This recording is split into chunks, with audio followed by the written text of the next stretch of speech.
Okay. Let's start. So, Thomas, let us start. Today, I would like to ask you to tell us about the reticles, because this question is not very well shown in any catalog or in some special editions of education materials. And I am sure that not everybody in Russia can understand why you have so many difficult reticles. What reticle is better for what and so on. Can I translate kindly in Russian? Yes, of course. Итак, друзья, добрый день. Мы начинаем с вами очередную встречу с представителем компании Swarovski, Томасом Церлаутом. Давайте напомним, что это один из ведущих специалистов, наверное, в мире по оптике. Он сам прекрасный охотник, снайпер, он служил в снайперских войсках в Австрии, и он уже очень много лет работает на компанию Swarovski. Это не просто человек, который что-то там продает, а который действительно очень хорошо и глубоко разбирается в вопросе. Сегодня я попросила Томаса нам побольше рассказать о прицельных марках на прицелах, которые используются, потому что если мы про какие-то остальные вещи, какую-то остальную теорию еще можем почитать, то про марки, про прицельные сетки рассказывают не так много, как нам хотелось бы услышать, и вот сегодня Томас нам этот недостаток восполнит. Yeah. Basically, the discussion about reticles is like the discussion about calibers and ammunition. It's an endless discussion. But of course, there is a reason why we have different reticles in our assortment and which one has advantages for which purpose of hunting. Томас говорит сейчас, что обсуждать прицельные сетки – это все равно, что обсуждать калибры, например. Потому что эта дискуссия бесконечна, и, наверное, конечного решения она не имеет. Но Томас хотел бы все-таки с нами сегодня несколько слов нам сказать об этом, потому что, безусловно, у компании Swarovski есть резоны, почему они работают с такими марками, а не с другими, почему их так много и почему они такие разнообразные. Ready? But I want to first show you a short overview about the rifle scope portfolio, because this shows you already that there are different rifle scopes for different purposes, and also for different purposes we have different reticles. Давайте сначала сделаем короткий обзор того, какие прицелы производит компания Swarovski. Потому что под любую охотничью задачу у компании есть свой инструмент, свой прицел. И, конечно, под любую охотничью задачу у компании есть наиболее подходящая для этих задач сетка, прицельная сетка. So now let's have a look on our reticle assortment. So there are different styles, different shapes. The most well-known is probably our 4AI reticle. А теперь посмотрите на то, какой широкий ассортимент прицельных сеток предлагает компания Swarovski. Конечно, самая известная это сетка 4AI, как у нас ее называют, 4AI reticle. In the meantime, the 4AI reticle is, let's say, the standard reticle that is mostly used by hunters all over the world because it's a standard crosshair with the illuminated dot and a pretty big opening that you can see lots of the hunting scenery, but still enough guidelines to be visible in twilight. На сегодня это, наверное, самая популярная прицельная сетка, которую больше всего используют охотники по всему миру. Она стандартная, вы видите, что здесь есть крест, и здесь есть подсвечиваемая точка. Значит, эта сетка дает вам недостаточно, прекрасный обзор, и кроме того, она дает возможность охотиться даже в темных сумерках. And this is a pretty easy reticle, and many people prefer to have the same reticle in all hunting scopes, to not have to rethink which reticle I have, what is the purpose of it. So if people go for different rifle scopes, it's easy to use one reticle for all rifle scopes. Что самое интересное, даже если у какого-то охотника в наличии несколько прицелов, они все равно предпочитают покупать прицелы с одной и той же сеткой. То есть прицел разный, а сетку они берут одну и ту же. Потому что, понятное дело, он уже к ней привык, он понимает, как с ней работать, и, соответственно, ее использует. So the 4A reticle could be used for everything. It could be used for a driven hunt scope, but it could be also used in a long-range shooting rifle scope, because it's a universal reticle. И эта сетка прекрасна тем, что она абсолютно универсальная. Вы можете ее использовать как на загонных охотах, это, наверное, охота, которая происходит на минимальном расстоянии, да, от вас, и в то же время даже для стрельбы на дальней дистанции. Все равно эта сетка по-прежнему будет работать, она туда очень даже хорошо подходит. But if somebody is looking for a specialized reticle, then, for example, we have different reticles for driven hunt, for moving animals. So here we see the DI, the dot illuminated reticle, or the LDI, the line dot illuminated reticle. So those are really specialized driven hunt reticles with a lot of field of view, not much covering the scenery, so you can focus on the animal, on the target. Значит, но если мы сейчас с вами будем подбирать прицел под какие-то очень специфические охотничьи задачи, когда вы хотите, ну, как бы, чтобы вот ваши, например, например, вы идете на загонную охоту и вы хотите иметь идеальный прицел, то тогда для таких целей компания Swarovski выпускает прицелы с другими сетками. Например, сетка DI, dot, это точка I Illuminated, или LDI, line dot Illuminated, то есть какие-то линии есть, и есть подсвеченная точка. Идея этих прицельных сеток состоит в том, что компания старается дать вам возможность иметь максимально широкое поле зрения. То есть тут вашу цель вообще ничего не перекрывает. Или, как в случае с сеткой LDI, перекрывает минимально. So for hunters who prefer to see a lot of the hunting scenery and only focus on the illuminated dot, or maybe want to have only a thin guideline for the moving animal, this is the perfect choice for a driven hunt rifle scope. И, конечно, если вы тот охотник, который предпочитает иметь такие прицельные сетки, которые минимально вам перекрывают обзор, где у вас есть только точка, и вам достаточно этой точки для того, чтобы целиться, то, конечно, это сетки будут идеальные. Thomas, sorry for the stupid question. As for me, for the driven hunt, the reticle DI looks absolutely perfect. Why people want to see the lines?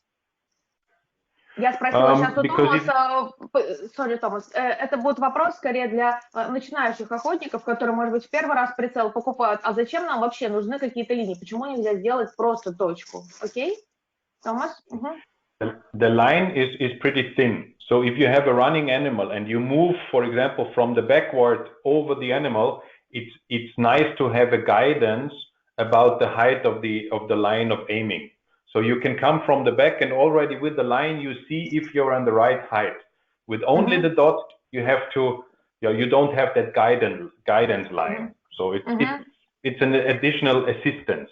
Ну, Томас отвечает, что вот эти линии, которые наносятся на прицельную сетку, дают вам некие ориентиры. Если, например, вы ведете животное, если вы делаете какую-то поводку, то, безусловно, иметь хоть какой-то ориентир, чтобы понимать, на правильном уровне вы находитесь или нет, более удобно.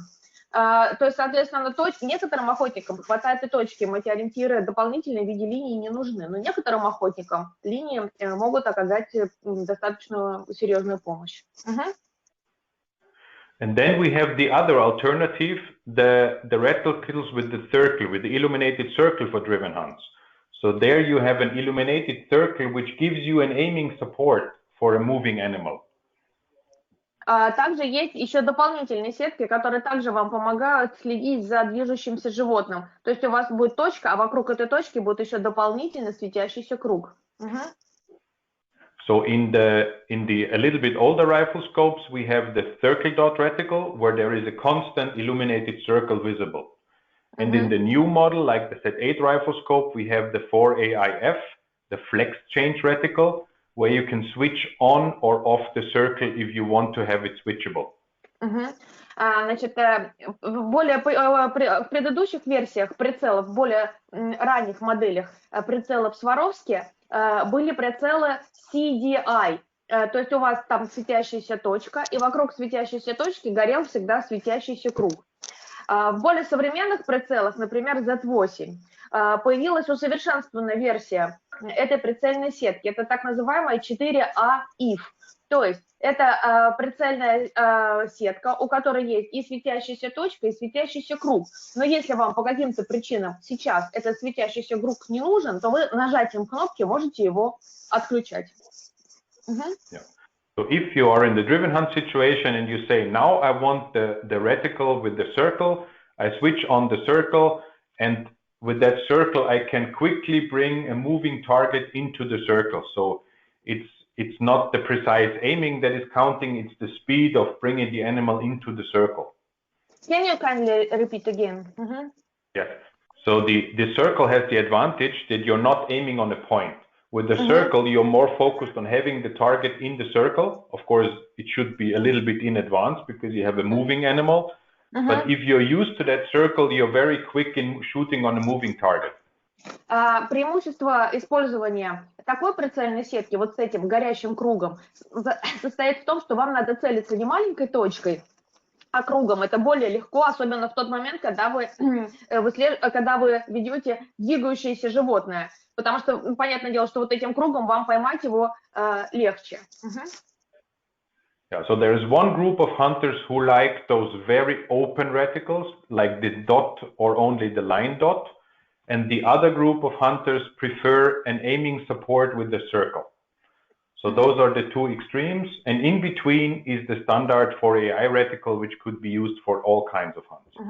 То есть у нас есть прицельная сетка абсолютно на любые, которая удовлетворит абсолютно любые ваши запросы. Если вам нравится абсолютно открытая сетка, то вы можете использовать сетки DI или LDI. А если вы предпочитаете иметь какие-то дополнительные ориентиры, дополнительная помощь, она вам требуется, или вам это просто лично больше нравится, вы можете взять сетки CDI или 4A IF, и в промежутке между этими двумя полюсами находится вот такая вот более универсальная, более широко применимая сетка 4AI. Thomas, you are a very professional hunter and very professional shooter. Personally for you, what would you take for the driven hunt? Я спросила сейчас у Томаса, а он какой бы взял? As I'm coming more from the long range shooting direction, I'm used to reticles. So I am a favorite of the 4AI in combination with the 4AIF because then I still have a reticle. So this is my favorite choice. Other people who come from the usage of red dots, they are used to those open reticles and they really like them. For me personally, I prefer still a little bit more reticle inside to have a guidance. Ну вот я сейчас спросила у Томаса, еще раз повторю, что какую сетку бы предпочел лично он, потому что он очень крутой специалист, хороший охотник, хороший стрелок. Томас сказал, что поскольку я пришел к охоте, вообще к стрельбе из стрельбы на дальней дистанции, как я уже сказала, Томас служил в армии в Австрии, работал там снайпером, служил там снайпером. Соответственно, мне привычнее, как человеку, который пришел из стрельбы на дальней дистанции, сетки, которые имеют вот эти, которые имеют какие-то линии дополнительные. А есть, например, охотники, которые начинали стрелять, используя коллиматорные прицелы. И когда ты пришел в охоту с коллиматорным прицелом и уже сейчас покупаешь прицел более традиционный, тогда, конечно, человек там уже привык работать вот именно только с красной точкой, и такие охотники чаще всего выбирают вот эти вот более открытые прицелы. Yeah, and then we have the other alternative. Thomas, excuse me, please. Also for the hunters who only start to choose and start to use the rifle scopes, why there are different styles of lines on the reticle? One lines are thinner and another thicker. First of all, you can see it at the 4AI or CDI. It's very visible. Why they have different weight? Originally, it came from the time when you hunted in twilight and you couldn't see the lines. So you needed the thick lines to be visible also in darkness, and then the thinner lines to not cover too much from the target. So all the reticles, like the 4AI, have bigger, thicker lines going to the center. And now, since we all use with illuminated dots, the thicker lines open a little bit more. So the thicker line is only a guidance for hunting in twilight. Я задала Томасу тоже такой вопрос, наверное, особенно начинающих охотников волнует, почему линии имеют разную толщину. Мы видим, что, например, на сетке 4 АИ. У нас есть участок вот этих линий прицельных на прицельной сетке, которые потолще, и участок линий, которые потоньше. Томас сказал, что такая разница в толщине линий, она пришла к нам из тех времен, когда еще не было подсвеченных прицельных сеток. И, соответственно, в сумерках, например, тоненькие совсем линии были недостаточно хорошо видны. Но если вы все перекрестие сделаете толстым, то в какой-то момент при каких-то определенных условиях такие толстые линии могут перекрыть вашу цель. Поэтому производители, когда искали, как решить эту проблему, они сделали так, что по краям толстая сетка, чтобы вы могли ее хорошо видеть в сумерках, учитывая то, что раньше прицелы не подсвечивались, а в серединке, там, где вы именно должны поймать вашу цель, линии делали потоньше, чтобы не было перекрытия. Сейчас, когда начали использовать прицелы с подсвеченной прицельной сеткой, уже такие толстые линии меньше нужны. И, как вы видите, вот эта площадь вокруг вашей подсвеченной точки, она потихонечку расширяется. То есть длина тонкой линии становится длиннее, а толстая линия, наоборот, потихонечку сокращается. Окей? And in the past, they were used for distance estimation. I wouldn't call it calculation. So in the past, you could say, you know the opening of the bars, and if an animal, for example, a roe deer fits into those bars, you know that it is 100 meters away, for example. But this was a very unprecise estimation, and in the meantime, we all use rangefinders, so that use of the bar opening is outdated and out-fashioned. Ну и мы с вами должны вернуться опять в прошлое, тогда, когда не было таких всякого оборудования, чтобы определить, каково расстояние до вашей цели. И опытные охотники, они могли, например, определить, вот если сейчас вот Томас как раз показывает вам курсором на сетку 4И. Значит, опытный охотник, он, например, знал, что если у меня мой, например, кабан влезает вот в это расстояние между толстыми линиями, полностью туда помещается или почти полностью, значит, он примерно на расстоянии 100 метров. Это такой инструмент, которым пользовались охотники, которые уже имели определенные навыки стрельбы.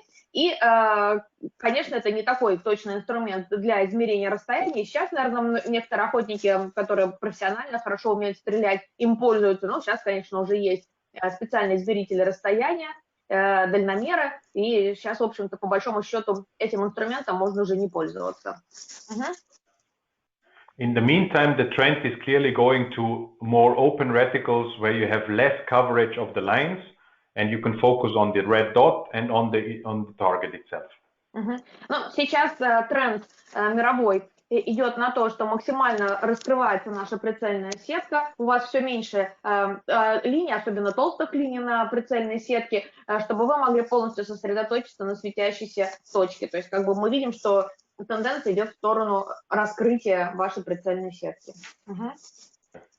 And this is also the reason why a decade ago, all premium producers moved to putting the reticle in the second focal plane to make sure that the reticle is always thin and precise, doesn't matter which magnification you use. So if you use the highest or the lowest magnification, the reticle is always the same size and the same, so it not covers too much from the target. Это также именно по этой причине, чтобы максимально вам открыть обзор, большинство производителей, особенно в премиальном сегменте, они делают прицельную сетку, размещают прицельную сетку во второй фокальной плоскости. Это делается для того, чтобы вне зависимости от того, на каком увеличении сейчас вы работаете с вашим прицелом, прицельная сетка не меняла свой размер и минимально перекрывала вашу цель. So that brings us to shooting on longer distances. And for shooting on longer distances, you have basically two different options. One option is to compensate the drop of the bullet with a ballistic reticle.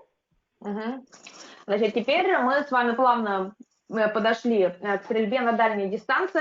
Прошу прощения у тех людей, которые это все уже знают, но, может быть, нас слушают ребята, которые недостаточно много информации имеют. Понятно, что когда у вас пуля летит далеко, она через какое-то время начинает падать и летит не на той высоте, которую вы рассчитывали. Любой стрелок на дальней дистанции должен каким-то образом научиться оценивать вот это вот понижение пули и каким-то образом с ним работать. У нас с вами есть от современных производителей оптики два решения этой проблемы. Вы можете использовать специальные баллистические сетки. Это первый способ. So there are different reticles. The easiest ballistic reticle is the 4A300 Illuminated. It is made for having a guidance line to shoot up to probably 300 meters. Значит, самая популярная, самая широко распространенная сетка это 4A300i. Она здесь имеет тоже линии, ориентируясь на которые вы можете стрелять и учитывать вот это понижение, которое неизбежно будет у вашей пули. Yeah, the more advanced version for shooting on longer distances, the most popular is the BRX, so the Ballistic Reticle Extreme Illuminated. So there you have several lines and dots to aim on the different distances. And additionally, you have lines going to the side to also compensate the wind drift of the bullet. Wind, like this. Yeah. Значит, более продвинутая, наверное, одна из самых популярных на сегодня баллистических сеток, это сетка BRX, Ballistic Reticle Extreme, то есть баллистическая сетка на экстремально дальней дистанции, I, буковка обозначает Illuminated. Как вы видите, здесь вообще сетка выглядит очень сложно. Здесь у нас есть и линии горизонтальные, которые вам будут давать возможность целиться на дальней дистанции, брать поправку на понижение, на падение пули. И кроме того, вы видите, что там еще проставлены точки дополнительные, это тоже дополнительные ориентиры. И есть еще вертикальные такие насечечки небольшие. Эти вертикальные насечки нужны для того, чтобы хороший стрелок, который стреляет далеко, мог учитывать даже и поправку на ветер, то есть туда-сюда. Alternatively to that, we have a 4W reticle. So that means you have a reticle where you can compensate the wind drift, but the ballistic drop you compensate with the ballistic turret instead. Есть еще сетка 4WE. W, that means wind? Yeah. Есть еще баллистическая сетка 4WE. Эта сетка работает в некой синергии. Дело в том, что здесь поправки на ветер вы можете брать при помощи вот этих вертикальных насечечек. Вот вы видите, сейчас Томас как раз на них показывал. Рассчитывать понижение пули вы можете при помощи специальной баллистической турели. Сейчас Томас про нее дальше немножечко еще расскажет. То есть эта сетка работает и так, и так. And in the small 1 to 8, for example, scopes, we also offer a ballistic reticle. It's called BRT for Ballistic Reticle Tactical because it's very often used by sport shooters and IPSC shooters. Ну, а в прицелах малой кратности, например, до 8, если кратность у нас, используется также сетка Ballistic Reticle Tactical, то есть баллистическая сетка тактическая. И, значит, опять же, сетка с подсветкой. This line also needs to compensate the fall of the bullet. Yes, it's exactly the same purpose like the BRX. Just with the lower magnifications, you do not have so much space for additional lines. So this is a small ballistic reticle. То есть это, как правило, используется, например, стрелками IPSC, спортсменами некоторыми. Тут, поскольку у прицела у нас уже идет увеличение поменьше, чем в тех прицелах, в которых используется BRX1, тут не так много места, чтобы разместить эти линии, и, соответственно, тут их будет поменьше. And Thomas, I'm sorry for the stupid question. In these rifle scopes with the magnification maximum 8, do they really need the compensation of the bullet if they shoot not for a very huge distances? Я сейчас спросила, зачем нужны вообще такие сетки, если когда мы стреляем на небольшом увеличении, скорее всего, какого-то серьезного отклонения от обычной траектории полета пули уже не будет. With a, let's say, maximum magnification of 8, you still have enough power or magnification to shoot on sport shooting distances up to 300 meters, for example. So those IPSC shooters, they shoot from 20 meters to 300 meters and need a very quick adjustment of the impact point. So they use the ballistic reticle to be very fast. But they can shoot up to 300 meters with those reticles. Ну, Томас говорит, что стрелять на увеличение в 8 раз можно вплоть до 350 метров. И, например, стрелки IPSC, они как раз стреляют от 20 метров до 350. Эти прицелы дают им возможность стрелять. И, конечно, используя вот такие тактические сетки, они могут брать поправки очень быстро. Okay? Yeah, and then we have the completely illuminated reticles, which are offered in the X5, so in the long-range hunting rifle scope, to have the full reticle illuminated. И Томас говорит, также компания Swarovski предлагает желающим приобрести и прицелы с сетками, которых полностью все линии подсвечены. Эти сетки применяются в прицеле X5, это специальная серия прицелов Swarovski, это охотничьи прицелы, которые разработаны для очень дальней стрельбы. So this is an alternative. Some people like the whole reticle illuminated, which gives you the possibility to also, when it's getting darker, see the additional lines below the center. The disadvantage is that for hunting purposes, when it's getting dark, of course, there is a lot of illumination in the reticle. So it depends on which use you use it, if you like the full reticle illuminated or only the dot.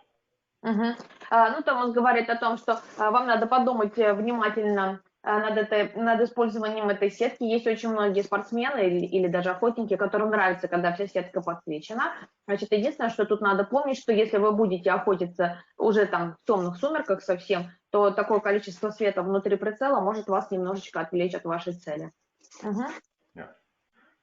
But if we look, for example, on a BRX reticle, how do I know as a hunter on which distance the line or the dot is hitting the target?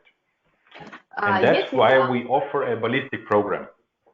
Но пользоваться сеткой, например, BRX, давайте ее рассмотрим как самую популярную, наверное, наиболее понятную для использования. Как вы, как охотник, можете вычислить, на каком расстоянии, по какой из вот этих горизонтальных линий вам надо стрелять, и на какой кратности вам надо стрелять.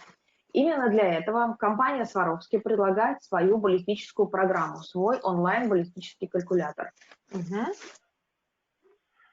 So you basically go to our website, which is in Russian language, and on the bottom of the page, you find the link to the ballistic program. Значит, вы идете на сайт Or you go directly in Google and give ballistic program. Вы можете зайти, загуглить и написать просто баллистическая программа Swarovski, или зайти на сайт Swarovski, чтобы попасть на оригинальный баллистический калькулятор, пройти вниз с этого сайта, и там вы уже увидите как раз ссылку на баллистический калькулятор. Баллистическая программа. And there you just follow the instructions. You choose the rifle scope you have bought or you want to buy. For example, тогда вы выбираете прицел, который у вас уже есть, или вы только собираетесь приобрести. Например, вот Томас выбор Swarovski 3,5 на 28. So the new rifle scope we introduced for longer shooting on long distances. Это специально как раз прицел, который не так давно был представлен для стрельбы на дальней дистанции. При кратности 3,5 на 28 он имеет компактный корпус, как и все прицелы Z8. Это, надо сказать, большой вызов для производителя, потому что сделать прицел на таких огромных кратностях и при этом сделать его легким и компактным – это очень сложная задача. Вот у Swarovski он есть, давайте его возьмем, потому что именно этот прицел компания рекомендует для стрельбы на дальней дистанции. Yeah, and then you have to check, okay, this is the side of the rifle scope over the barrel. So the center of the rifle scope to the center of the barrel, depending on the height of the mounting. Normally this is 4 to 5 centimeters. So you measure this and you adjust it here. For example, 4 centimeters if you have a lower mounting. В первую очередь вы должны измерить расстояние от центра вашего прицела до приклада, up to the stock, yes? Up to the barrel. From the center of the rifle scope to the center of the barrel. So not to the top, to the center, to the optical center. От центра прицела до центра вашего ствола. Вы измеряете, потому что оно может быть разное. Это зависит от того, как вам установили прицел. Вы знаете, что прицел можно устанавливать на шину, а можно прицел устанавливать на кольца. Поэтому вам нужно это расстояние смерить самому и убедиться, что вы ввели его правильно. Yeah. And then you have here a ballistic database. So you choose the ammunition you use with your rifle. Потом for вы example, должны whatever. какого-то одного из производителей. Тут уже забита огромная база, большая работа проделана, забиты все производители. Вот вы выбрали какого-то производителя. Yeah, so all, let's say, well-known ammunition producers are in there. So for example, we take RWS.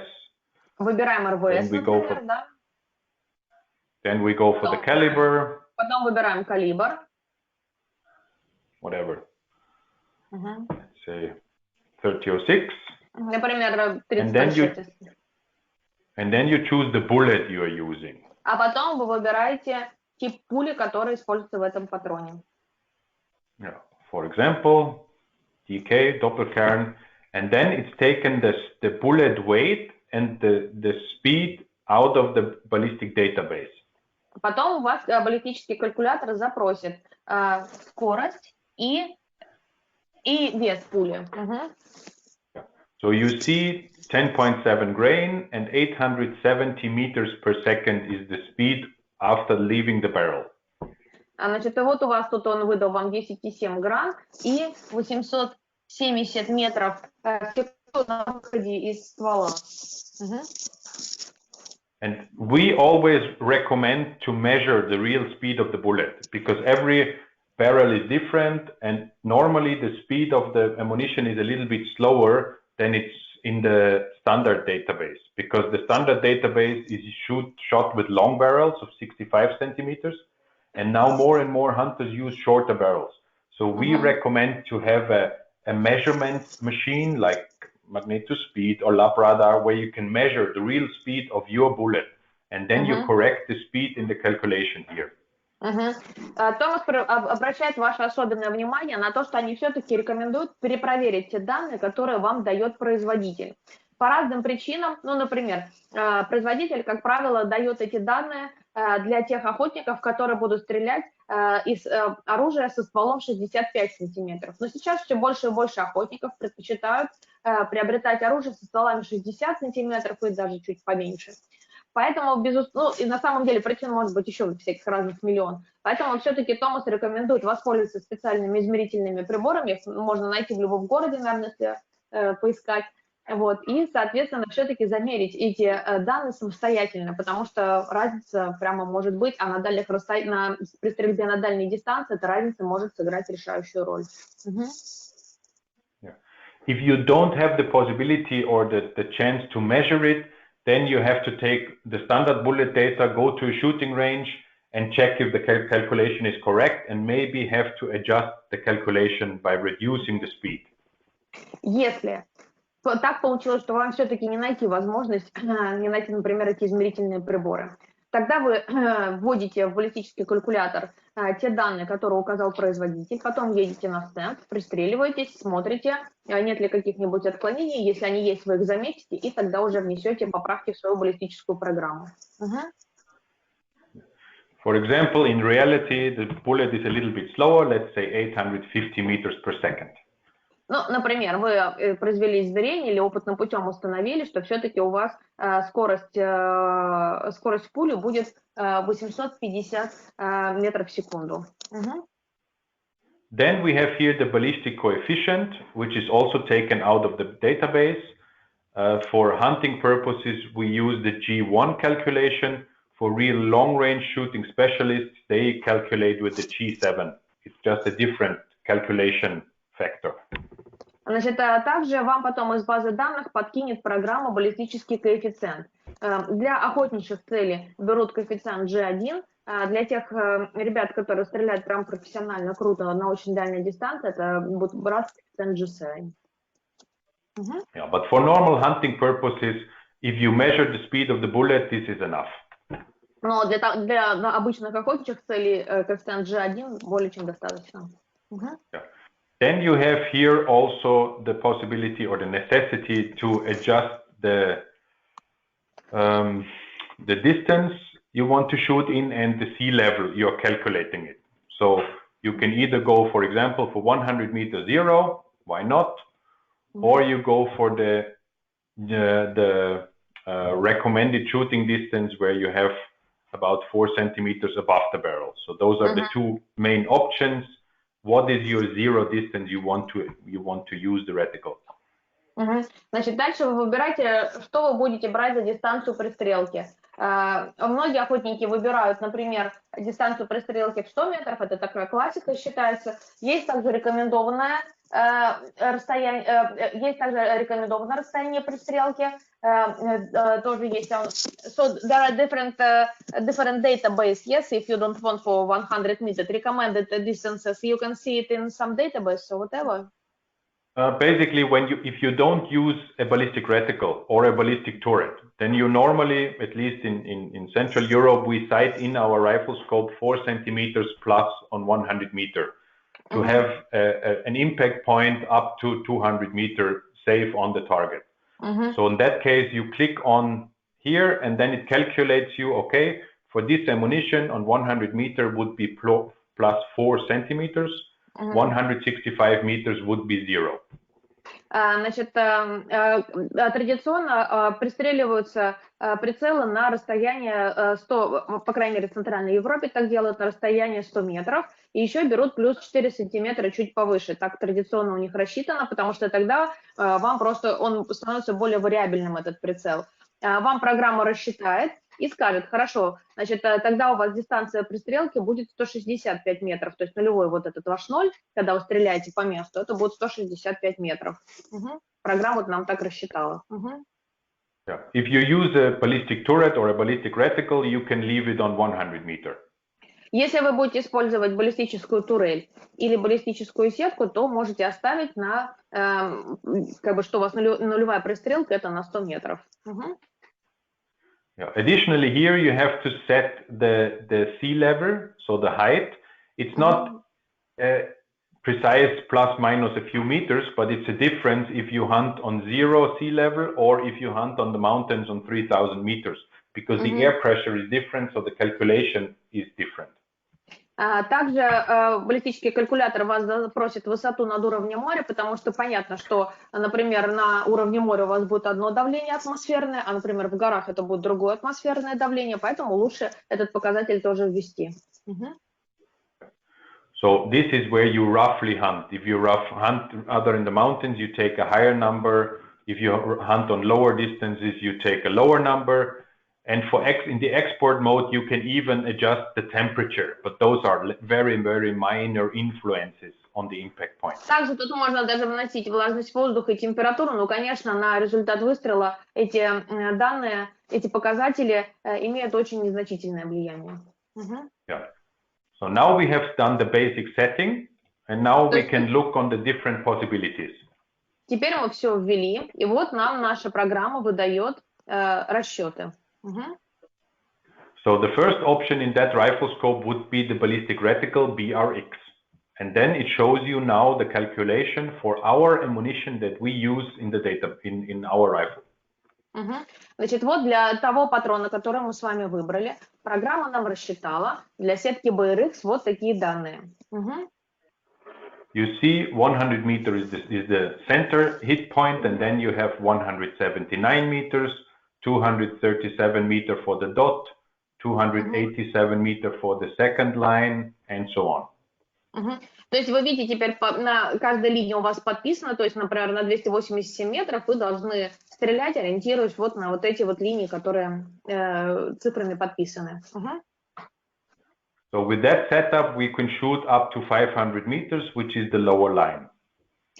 И самая нижняя линия нам показывает поправку на аж целых 507 метров. Very important, as the reticles are in the second focal plane.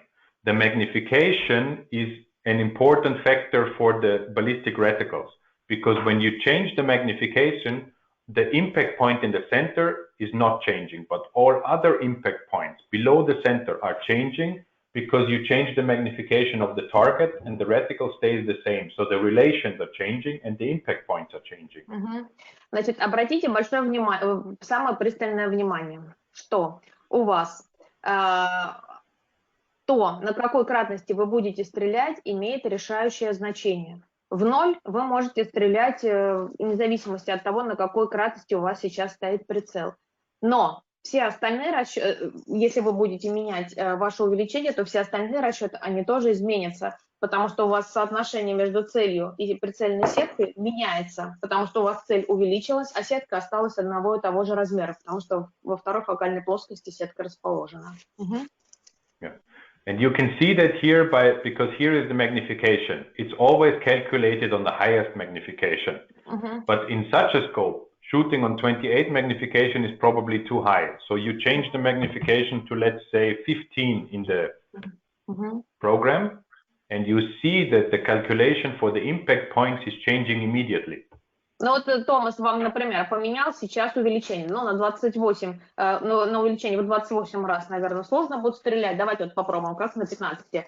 На увеличение в 15 раз вы будете стрелять. Посмотрите, мы вводим в это окошечко цифру 15 вместо 28, и тут же поменялись у нас все расчеты.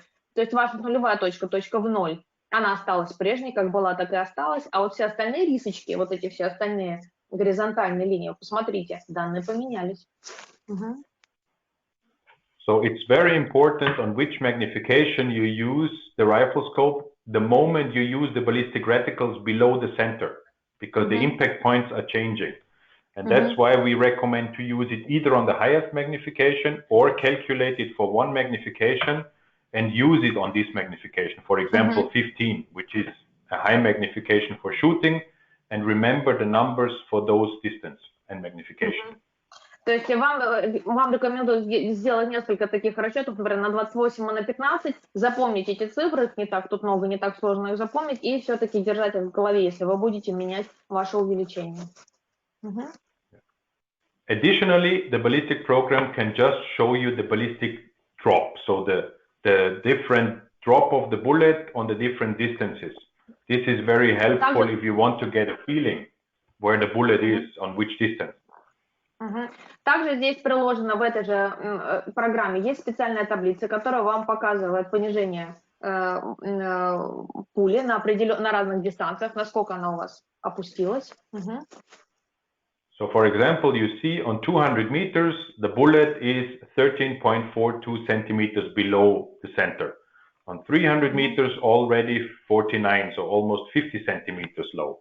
Ну, то есть, например, на 200 метрах она у вас опустится на 13,42 сантиметра, на 300 метрах 49,34 сантиметра. And this ballistic table you can also print out and take with you for hunting or put in your car to always remember the ballistic drop of your bullet. Если вы собираетесь стрелять на дальней дистанции, вы серьезно к этому относитесь, то лучше эту таблицу распечатать, иметь ее у себя в машине или еще лучше вообще всегда при себе, чтобы когда вы стреляете, у вас было в голове то, насколько у вас будет понижение. But there are a lot of numbers and a lot of things to think about. So the easiest way to long-range shooting is by the use of a ballistic turret. And that's why I want to show you the ballistic turret as well, because this is by far the easiest and safest solution for shoot on longer distances. Но, конечно, ребята, какая бы ни была прекрасная сетка, если вы стреляете на дальней дистанции, на сегодня все-таки самый прогрессивный метод компенсировать понижение при стрельбе на дальней дистанции, это, конечно же, использовать баллистическую турель. То есть механический способ. Механический способ. So there we have a ballistic turret. Вот у Томаса в руках баллистическая турель. Yeah, the ballistic turret offers you the possibility of compensating the drop of the bullet by adjusting the clicks. Значит, тут можно компенсировать ваше понижение при помощи подгонки кликов. And the advantage is that you have your rifle scope, and if you know you go on shooting longer distances, you can just put your ballistic turret on your rifle scope, and you're ready to go. Значит, если вы понимаете, что вы сейчас пойдете на охоту, где вы будете стрелять далеко, ну или там на какие-то спортивные состязания, вы просто вкручиваете баллистическую турель устанавливаете в течение минуты, вот как сейчас Томас показал, эту баллистическую турель на ваш прицел, и вы готовы. Yeah. And with the ballistic turret, you just compensate the distance by clicking on the different scales. Значит, здесь вы просто разными кликами устанавливаете, на какую дистанцию вы будете стрелять, и тогда вы можете стрелять в ноль. So as you can see in the ballistic program, you have 5 different positions that you can set up in the ballistic turret. В баллистической турели вы можете установить 5 разных дистанций. So for example, you start with 100 meters as the first distance. Если у вас прицел пристрелен на 100 метров, то вот у вас есть, ну, как бы базовая установка, когда ничего не надо крутить в этой баллистической турели, когда вообще трогать не надо. Стреляйте по месту на 100 метров. Yeah. And then you can choose, for example, every 50 meters, 150, 200, 250, 300. And the program calculates you how much clicks you have to make. Значит, вы причем сами можете установить, какой будет шаг вашей баллистической турели. Вот, например, тут вы решили, что вы будете на 50 метров менять, то есть 100, следующее будет у вас циферка 150, следующее расстояние, на которое вы предполагаете стрелять 200, потом 250, потом 300. И вам программа сама рассчитывает, сколько щелчков вам надо сделать баллистической турелью, чтобы стрелять по месту, стрелять как бы в ноль, не беря никаких поправок. And in the ballistic turret, you just unscrew the cap of the ballistic turret, and then you have the different rings where you have numbers and dots. Please rise up the rifle scope. Значит, high. So you have here the different rings. Вот тут and with the different rings, разные колечки. You can set up the distance. И вот при помощи этих колечек вы можете устанавливать дистанцию. So there are different rings in the package with 2, 3, 4, 5 for 200, 300, 400 meters and dots for the meters in between, like 50. Значит, тут есть разные кольца с разными цветами, и есть еще специальные отметочки, чтобы считать, например, не по 100 метров, а по 50 метров. Разницу. So like here we have 100 meters, and then to hit on 150 you have to make 3 clicks. So I make 3 clicks, and then I put the ring with the dot to fix the 150 meter position. Thomas, can you kindly repeat? Sorry. Yeah. So you have in the ballistic program, it tells you to hit on 150 meters, you correct 3 clicks on the ballistic turret. Вот вы сейчас смотрите на расчеты баллистической системы. Она вам говорит, что чтобы стрелять на 150 метров, не беря никаких поправок, вам надо сделать 3 щелчка. Вы берете, делаете 3 щелчка и устанавливаете туда кольцо. And then you put the ring with the dot on the 0 line to fix the 150 meters position. Вы установили колечко, запомнили эту дистанцию. Yeah. And you do that for all the different distances. So on 200 meters, I have to correct another 4 clicks. Для того, чтобы ввести себе напоминалочку, сколько надо щелчков сделать на 200 метров. Вы смотрите в программу, она вам сказала 4 клика. Вы делаете 4 клика и устанавливаете следующее колечко, чтобы прицел запомнил, вы видели, да? So this is very easy and could be done by every hunter himself, and you adjust it once. Это очень просто, это может сделать для себя каждый охотник, или вы можете обратиться к специалистам, к хорошим только специалистам обращайтесь, нехороших тоже очень много. И они вам простреляют этот прицел, один раз это будете сделать. You see the different distances. So if you want to shoot on 200 meters, all you need to do is put on number 2, and then you know your 200 meters is now 0.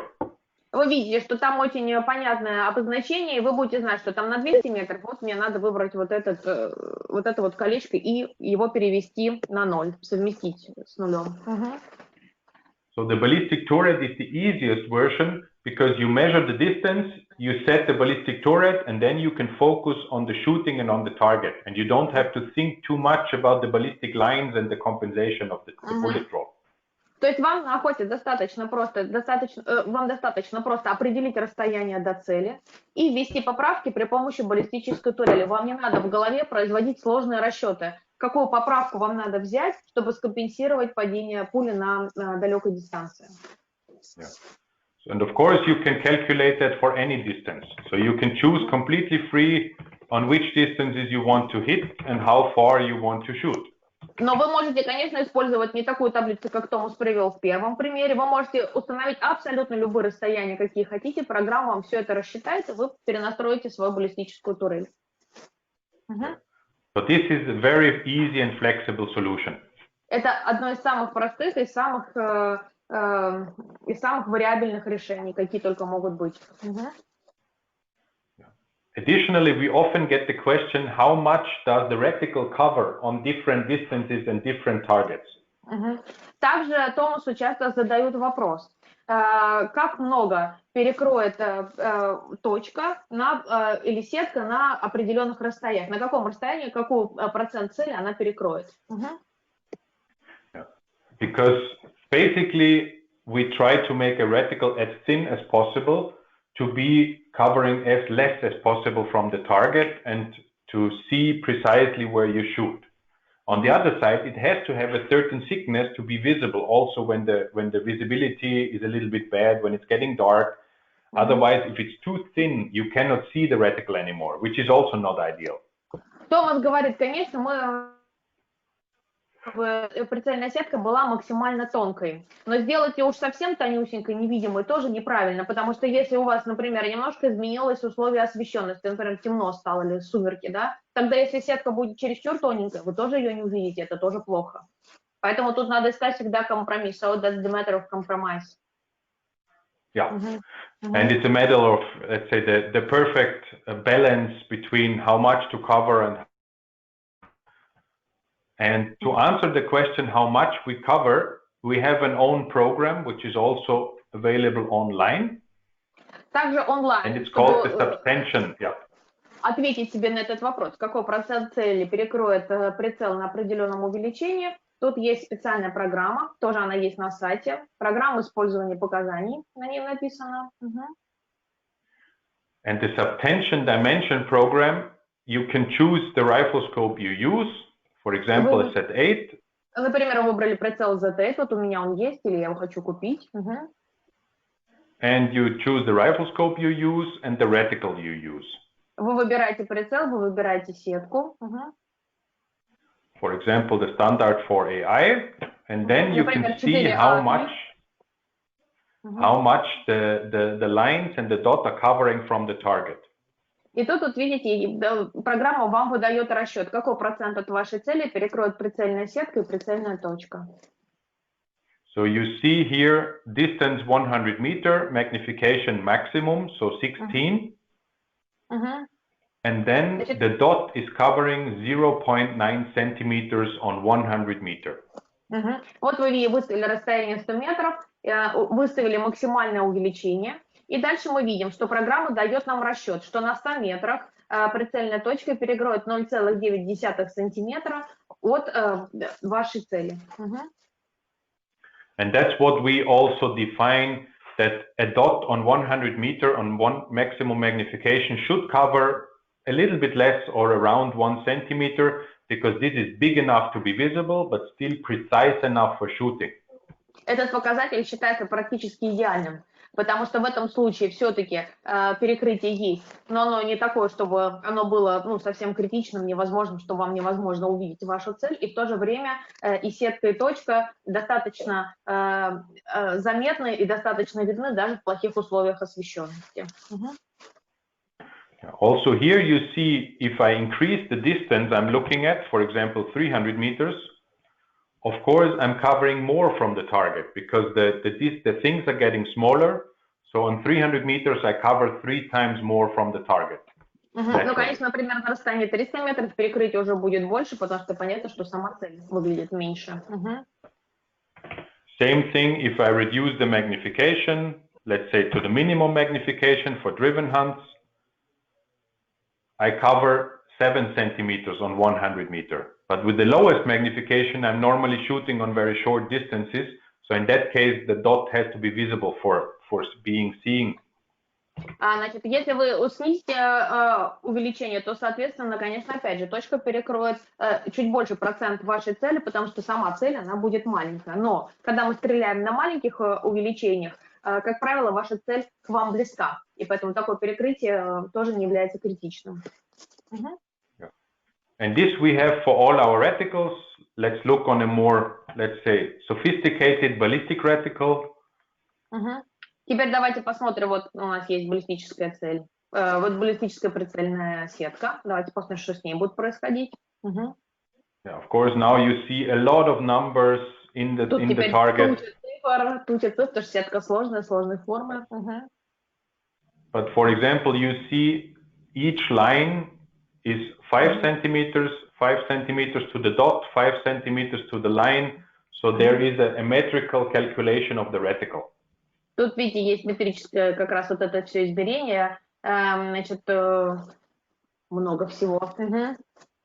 Yeah, but mainly the important thing is how much my dot is covering and maybe how much my line is covering. The rest is more for, yeah. Но вы видите, что playing, but for information. Точка тоже она перекрывает, как перекрывала там, так и перекрывает 0,9 сантиметра на 100 метров. Значит, ну, можно посмотреть, поиграть, как ваши линии будут перекрывать вашу цель. Yeah, so in the subtension dimension program, people can look themselves how much every reticle is covering. And is it really a serious problem in modern rifle scope? Я спросила у Томаса, почему уделяется этой проблеме так много внимания. Неужели это так важно в современных, совершенно идеальных прицелах? Not really. It's more because people are interested to learn how much does the different lines and dots cover. For the use in daily hunting life, it's completely irrelevant. Конечно, в условиях современной охоты эти данные не очень важны. Это скорее, чтобы поиграть, лучше узнать свой прибор. Но, конечно, для обычной охоты эти перекрытия все они не являются критическими. На исходе охоты никак не скажутся. Yeah. Important for hunting is the ballistic drop, the ballistic table, and the ballistic reticles if you use it. So the drop of the bullet on longer distances, this is what really have to be known and have to be compensated. То, что вам действительно оказывает влияние на исход вашей охоты, это, конечно, вот эти все компенсации при стрельбе на дальней дистанции. Баллистическая турель или баллистическая сетка, вот они призваны как раз решить эти вопросы. Вот это более важный аспект, чем вот эти перекрытия сеткой. Томас, сейчас я Томасу хочу задать ему вопрос. А на какие еще параметры должны обращать внимание люди, когда они покупают прицел? Потому что когда вы открываете сайт любой компании, которая производит прицел или продает прицел, вы там видите кучу всяких цифр, которые далеко не каждому охотнику могут что-то сказать. Давайте сейчас у Томаса уточним, какие из этих цифр, ну, скажем так, наиболее важны. Thomas, and when we open the website, for example, of Swarovski, there are a lot of different figures. On which figure do we have to pay the most attention? Because maybe not every figure is clear to the hunter, but what is most important? That's a difficult question because an optical system is you can describe technical data. You can describe, you can, but the most important thing is the optical package. So if you choose a premium rifle scope, just let's go to the website. Томас говорит, что это очень сложный вопрос и сложно на него ответить. Вы там можете прочитать любые цифры на сайте. Так, сейчас Томас нам откроет сайт и покажет. Take one of the rifle scopes and look at the technical data. Посмотрим технические данные. Let's switch to German. I will just go to Russian again. Сейчас Томас вернется просто на русский язык.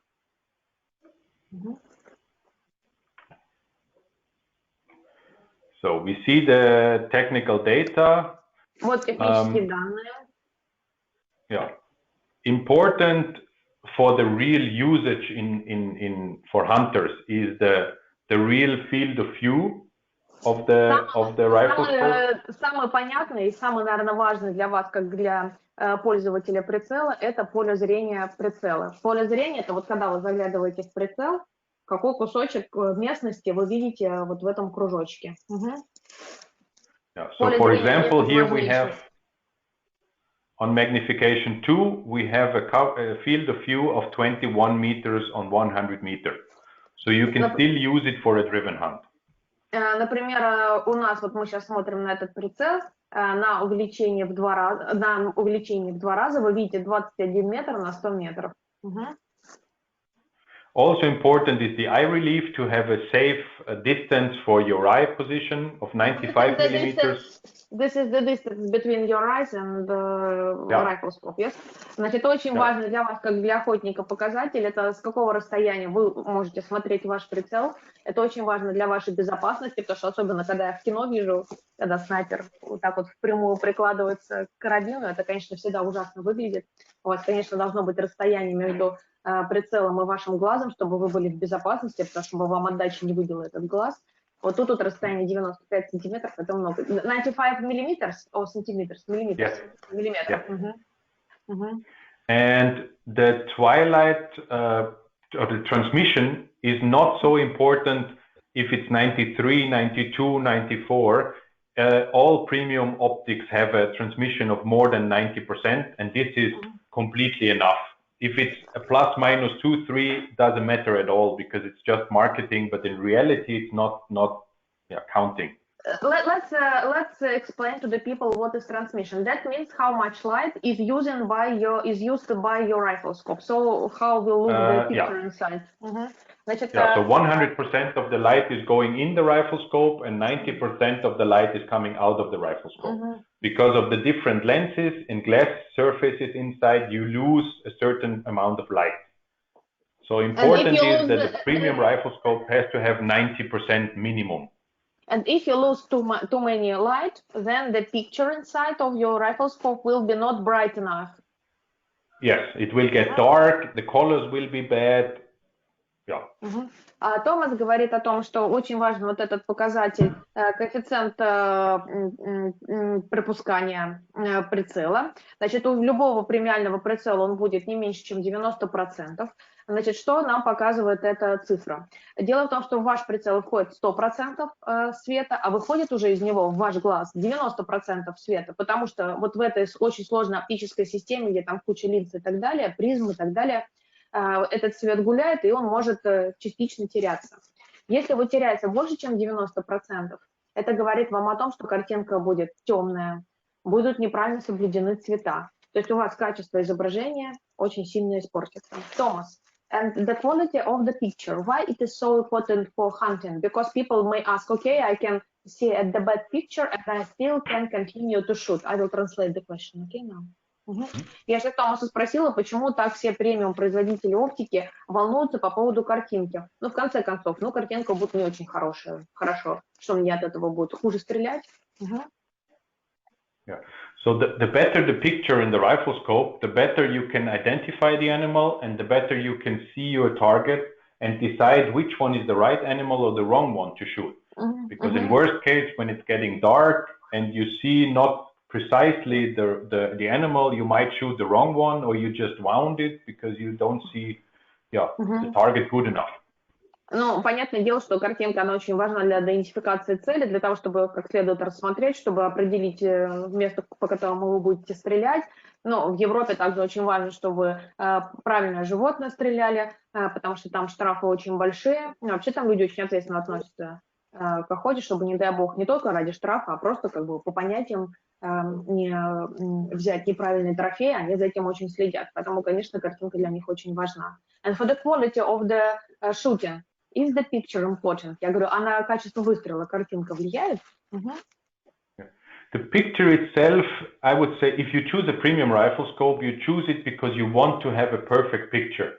This is also because you want to enjoy what you see. You want to see the real colors. You want to see the sharpness from the center to the whole field of view. So this is more for personal enjoyment and seeing what is really there. For shooting itself, the mechanical precision is important. You can also shoot with the lower quality, but it's not the same feeling when you don't see the real colors. The full picture is completely sharp. Ну, как Томас говорит, конечно, для того, чтобы повлиять на точность стрельбы, тут важнее влияют механические системы прицела, чем качество картинки. Все-таки здесь, когда вы идете за премиум прицелом и как раз ищете вот эту идеальную картинку, вы больше получаете наслаждение. Вы ходите на охоту с удовольствием, потому что, конечно, смотреть вот в этот прицел, это действительно большое удовольствие даже для тех, кто не охотник. For precision, of course, the mechanical precision is important. Конечно, для точности важнее механические системы, вот эти все системы прицеливания. So this is also the balance. A premium hunting rifle scope should be compact and nice and beautiful, because we all want beautiful things.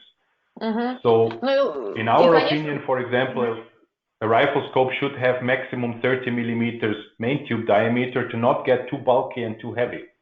Ну и, конечно, прицел премиум класса должен быть легким, должен быть компактным, он не должен быть слишком огромным, он не должен быть тяжелым. Ну, тяжелым уж вообще понятно, тут даже не в эстетике дело, а в удобстве, в комфорте. So the balance of making it big enough to be robust, but thin and elegant enough to be beautiful, this is the challenge for a premium producer.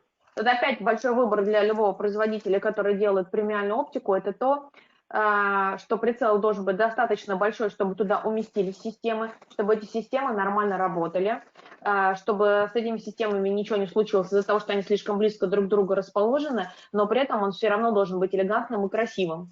Томас, и ребята тоже очень часто вопросы, это касается оружия, оптики, одежды. Люди мне кричат, как так, я куплю такую дорогую вещь и с ней пойду в лес.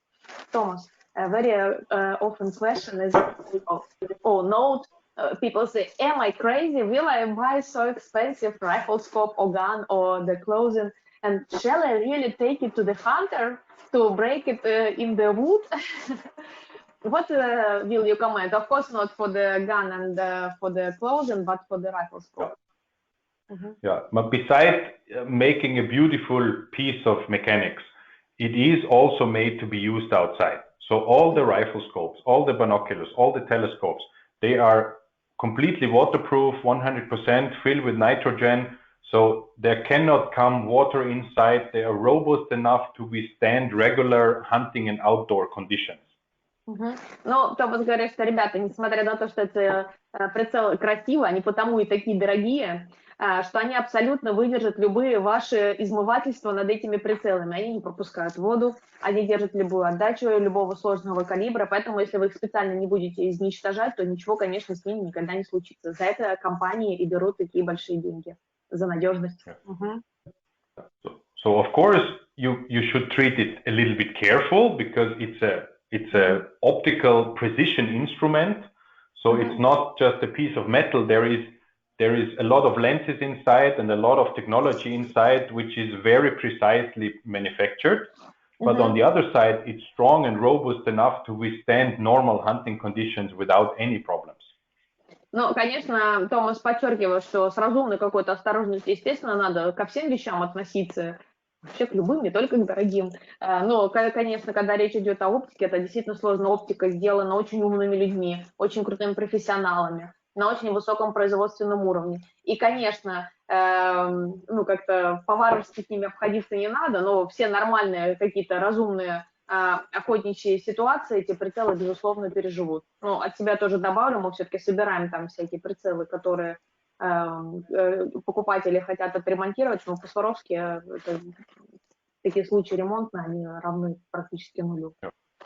I said that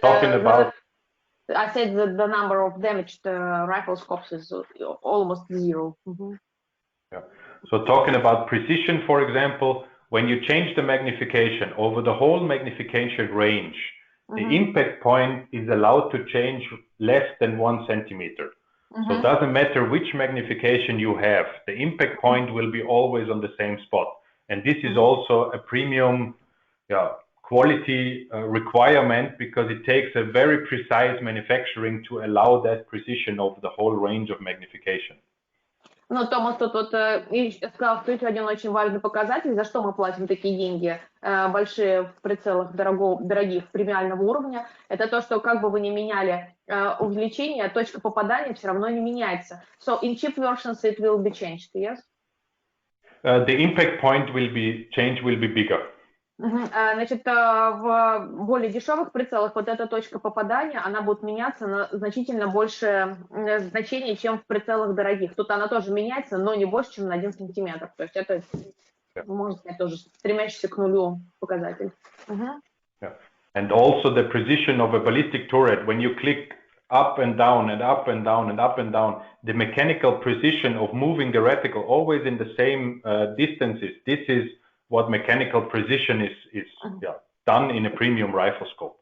Ну и, конечно, когда вы используете, например, баллистическую турель, вводите поправки вертикальные, то, безусловно, в прицеле премиум-класса вот эти все передвижения, они тоже постоянны, и изменения ничтожно малы. Это тоже очень сложно добиться, требует очень высокого уровня производства и очень большой точности расчетов. The most difficult thing to describe is the optical quality, because it cannot be done only in one figure, because it's an optical package of a lot of different influencing factors like transmission, like contrast, like resolution, like sharpness, like the field of view. So the whole optical package has to be balanced for the best picture. Yes, because the cheap rifle scopes, for example, they have a huge zoom. For example, this is not a problem. But when you look inside, you can see that, of course, the picture is not so sharp, that the transmission is worse, that the roughness of all the adjustments are much lower. Но, Томас, сейчас мы обсудили, что дорогой прицел от дешевого чем отличается? Дешевый прицел, да, они в состоянии, например, вытянуть какой-то один из показателей. Там, поле зрения, большой зум вообще как бы много кто делает сейчас, да, значит, что там будет у вас четкая, хорошая картинка, что будет очень четко и очень-очень точно работать все механические системы этого прицела. Поодиночке каждый из этих показателей вытянуть можно, а вот совместить все эти показатели в одном прицеле, вот это действительно фокус, трюк и большие-большие деньги. Окей. And this is why we are so proud on our Z8 rifle scope line, because we are still the only manufacturer who can manufacture an 8x zoom in a 30mm main tube with a big field of view and a perfect optical quality. And all that package is the difference to other producers. Почему компания так гордится своими прицелами Z8, например? Потому что вот это идеальное сочетание. 8-кратный зум в таком элегантном, тонком, изящном прицеле, при том, что у вас есть широкое поле зрения, при том, что у вас очень четко работают все механические системы, но это действительно пока еще никто из даже премиальных производителей до такого уровня добраться не смог. Ну, доберутся, наверное, когда-то, но первым уже точно не будут. Окей? Thomas, thank you so much. It was a very useful lesson for us and very interesting and very useful. And so let's hope that soon the number of entries to the ballistic program will increase dramatically, and our sales and our salaries, yours and mine, will also grow up dramatically. So let's hope that everything will be cool. Я сейчас Томасу сказала, что будем надеяться, что это был очень интересный и полезный урок, что будем надеяться, что теперь заходы на баллистическую программу на сайте Swarovski вырастут в разы. Мы с Томасом продадим много прицелов и разбогатеем. Спасибо вам огромное, ребята, за внимание. Было очень приятно с вами находиться.